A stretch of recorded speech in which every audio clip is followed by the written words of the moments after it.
So Dougie, what happened just like you dress up like this? I remember in 2010, there's a very close competition between you and Brad Rebel. I can see the photos like this, just like before the season finished. Can you tell us the close competitive?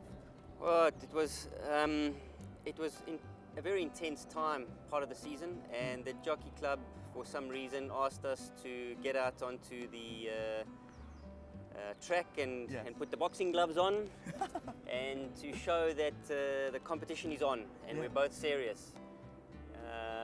So that was the whole reason behind it. I think it was good from a promotional side of things, but I took it very seriously. Once the gloves went on, the challenge was on, and I don't know how that year I managed to come back and still win the premiership. I think I was 100 9 or to 10. 99. Yeah, I think I was 9 or 10 behind. Yeah. And I think the biggest mistake happened that Brett gave a release that he had won it and he will take my premiership away from me, and that ignited a bit of anger.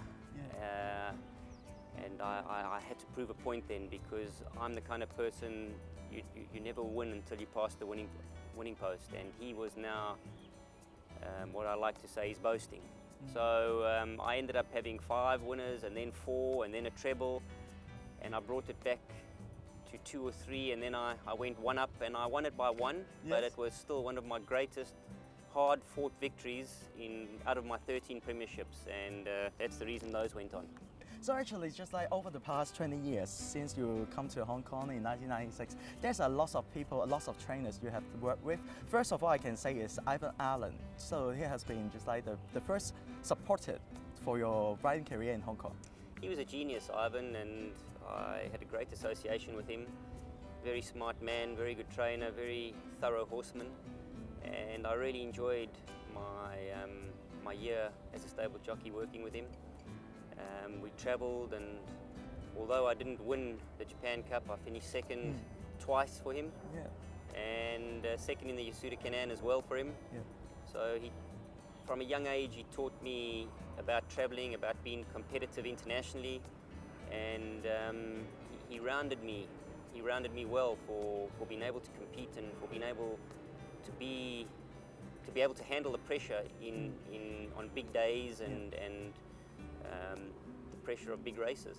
It seems since day one you left South Africa, it's a very clear goal that you want to be an international jockey. So Hong Kong is a kind of a stepping stone for you, so you can just like build up your name in front of all the international runners or horsemen.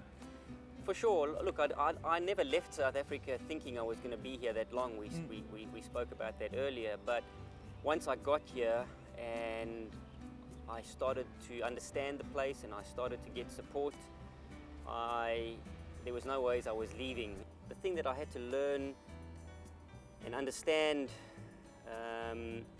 the quickest was how to be able to compete and in the group races. You know, when you've got Ivan Allen and you're riding for Tony Cruz and you're riding for John Size, you have to know and trust yourself, and you have to know how to control the pressure, how to handle the pressure, and also to be able to compete and ride the best races in those big races. So all of that was a big change for me when I first came, and you know, when you're successful and you've got the public behind you, there's little room for error in Hong Kong. So you know, while you're winning, you're fantastic, but you're only as good as your last winner, and I've tried to live by that. And I've tried to maintain that, you know, I've just got to be as competitive as I can in every race, and I think I've come to achieve that. So you have been working with so many champion trainers. So we just talked about Ivan Allen, but you also work for Tony Cruz as his retained jockeys. Is it a hard job? It wasn't that difficult. Tony's a really hard worker, and I think he expects that from his staff. He expected it from me, and when Felix Kutsi became his jockey, he expected that from Felix. So he works hard, and I think he doesn't accept anybody that's not there and willing to put in the time and the effort. And that's not a bad philosophy, because you become a team player then. And Tony knows his team, he wants a team, and he expects a team. So it was a good year of learning that as well. And we had some really good success together. And also John's side, it seems that he is quite quiet and not talking too much. Is it the same case when you just like asking his riding instructions? Is it he's just like always keep his mouth? You know, John's never changed. He's a man of few words, but I think there's 1,000 words going on in his head, because he thinks a lot, and he's always trying to master everything and do the best that he can, and analyze situations and racing patterns and how the horses should be best ridden. So we had a great couple of years together and great success together. And you know, he's a phenomenal trainer and a great horseman, and hence the reason it shows in his results. So now it's just like you are enjoying a honeymoon period with John Moore, and starting from last season we heard a lot of gossip saying that, oh, you're going to give up and then hand up your boots and go to be a trainer. So first of all, can you tell us the working relationships with John Moore? John and I have been friends for a very long time. He was, you know, before I started riding a lot for him, we've always been acquainted, and we've always got on. And I've always ridden winners for him. I've always had rides for him, and I just think that people took it out of context the end of last season. Yeah. What the rumours were happening, or what they thought was going to transpire. But you know, to kick off the season this season and have a closer working relationship with him than I ever have, it's great. I have a lot of input in work. I enjoy doing the work for him, and he's a thorough professional, so I'm really enjoying that. So when we just like talking about the most memorable victories over the past 20 years, of course London News give you the best thrill when you just let the Hong Kong people know more about Douglas Whyte from South Africa, but just like you have ridden so many good horses and also winning the derbies, winning the international races. So can you just like name some of the best memories in your mind? If you have to really put pressure on me and pinpoint, there's nothing like winning your first derby. And it had taken me a couple of years, and you know, to get that first derby off your back, that was very, very special. And then you get the international days where you win 2 in a row, Akid Mufid and Glorious Days. That in itself is unique. So there's a lot of special days, but I think any jockey winning their first derby, it's something special.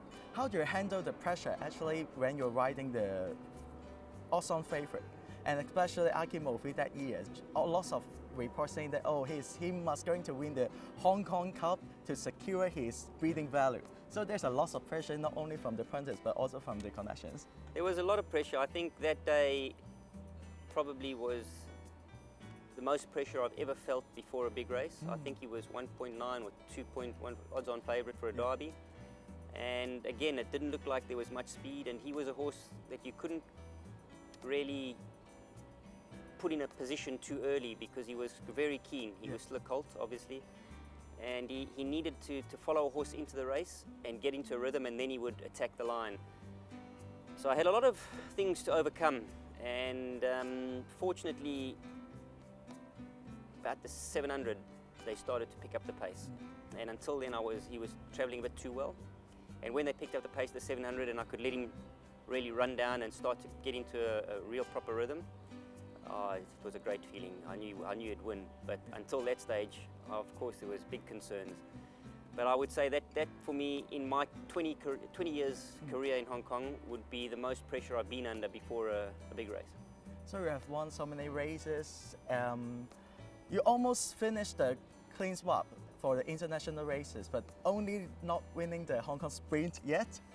Yeah, the Hong Kong Sprint has eluded me, unfortunately. I've run a few good places, and I've just haven't had one good enough to win. I think we bumped into Silent Witness too many times, and he was just too good. Yes. But that's the only race that's not on the CV. So I'm going to have to tick that box soon. Any races in the world that you really want to win before your next plan? I'd love to win a Japan Cup. That Japan for me is one of another great jurisdiction of racing. Yeah. The Arc de Triomphe, that's for me, that's history. You know, ask any jockey and they'll tell you the Arc and the Japan Cup, and of course, I mean in Australia the Melbourne Cup. That's another one, another standout. But geez, to win those three now, you'd have to find a good horse and the right yard, the right stable. But yeah, those three races would be standouts. So we were talking about you have moved to Hong Kong for 20 years. Do you have any regrets that you make that decision to move here? No, I don't. I've had a great 20 years, and I wouldn't change it for anything. I've broken every record in Hong Kong. My children were born here. They love Hong Kong, and you know, once you got a happy family, you're a happy man. I think that if I had to just say one thing, that a slight regret in not being able to participate in some of the bigger races overseas. Obviously, when you ride in Hong Kong, you're contracted here, so it's very difficult to travel. Yes. And if you did want to ride a horse in the Japan Cup or the Arc de Triomphe, you'd have to go and spend at least a month or longer to try and get a contact or try and get a ride to be competitive. And that doesn't allow, Hong Kong doesn't allow that to happen because you're based here. Yeah. But I wouldn't change it. If you gave me the option, I'd still take what I've been given and what I've done, and the 20 years that I've had it's like writing a book. Yeah, so that means when you were in the apprentice school in South Africa, so Hong Kong has been your ideal place to stay a long term, and then just like you give an opportunity to submit an application when you're riding in Singapore, and now you are here. So Hong Kong has been in your dream place for so many years. Well, starting off from not even knowing much about Hong Kong racing, because I was so absorbed with racing in South Africa and traveling 7 days a week to be champion there and to be as successful as I possibly could. Hong Kong was never on my radar at that time, and when I got asked to put in an application and then suddenly I got accepted, well, it was a big shock for me, because it all happened in a space of 1 month. And I thought it would be at least a year or the following season, and it just happened very fast. And once I was here, you know what they say, it's the Hong Kong fever.